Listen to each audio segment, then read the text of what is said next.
अंबरनाथ पश्चिम भागात पोलिसांनी अंमली पदार्थांविरोधात मोठी कारवाई करत 19 वर्षीय तरुणाच्या ताब्यातून तब्बल 5 किलो 300 ग्राम अंमली पदार्थ जप्त केला आहे।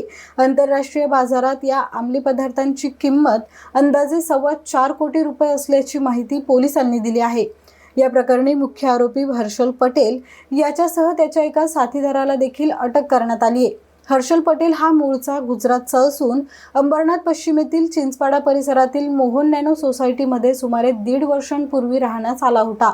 गुप्त माहितीच्या आधारे वरिष्ठ पोलीस निरीक्षक शब्बीर सय्यद यांच्या मार्गदर्शनाखाली अंबरनाथ पश्चिम पोलिसांनी छापा टाकून ही कारवाई केली आहे। दोन्ही आरोपींना न्यायालयात हजर केलं असता 16 मार्चपर्यंत त्यांना पोलीस कोठडी सुनावण्यात आली आहे।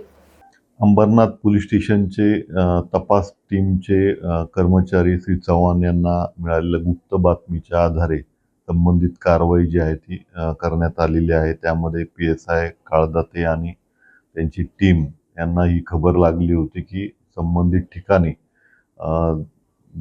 चरस हा विक्रीला घेऊन येणार आहे। तर त्या अनुषंगाने आपण तिथे जाऊन खात्री केली असता त्यामध्ये जवळपास 5 किलो 300 ग्रामच्या आसपास चरस जो आहे तो मिळालेला आहे। यामध्ये आपण यातला जो मूळ आरोपी आहे त्याला ताब्यात घेतलं। ताब्यात घेतल्यानंतर अधिक विचारपूस करता त्याचा आणखी एक साथीदार आम्हाला मिळालेला आहे आणि या दोघांनाही काल रोजी अटक केल्यानंतर आज रोजी माननीय न्यायालयासमोर हजर केल्यानंतर दिनांक 16 पर्यंतची पोलीस कस्टडी जी आहे ती मिळालेली आहे।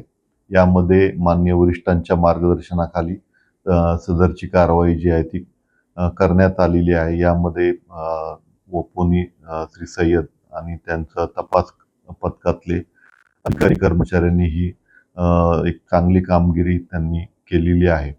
ह्याची इंटरनॅशनल मार्केटमधली अंदाजे किंमत जी आहे ती 4.25 CRच्या आसपास आहे आणि यामध्ये आणखी तपास जे आहे ते वपोनी सय्यद आणि त्यांची टीम जी आहे ती करत आहे। यामध्ये ज्याच्याकडून आपल्याला माल मिळालेला आहे त्याचं नाव पटेल आहे। तो मूळचा गुजरातचा आहे आणि गेल्या 1.5 महिन्यापासून आपल्याकडे अंबरनाथ हद्दीमध्ये तो वास्तव्यास असल्याची माहिती मिळत आहे। आणि दुसरा आरोपी जो आहे तो शिराज म्हणून आहे, तो विठ्ठलवाडी पोलीस स्टेशन अंतर्गत त्याचं वास्तव्य आहे।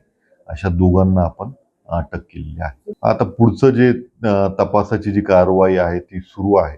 यामध्ये त्यांनी नक्की काय कारणासाठी आणि यामध्ये आणखी कोण इन्व्हॉल्व आहे याचा विस्तृत माहिती जी आहे ती येणाऱ्या कालावधीमध्ये।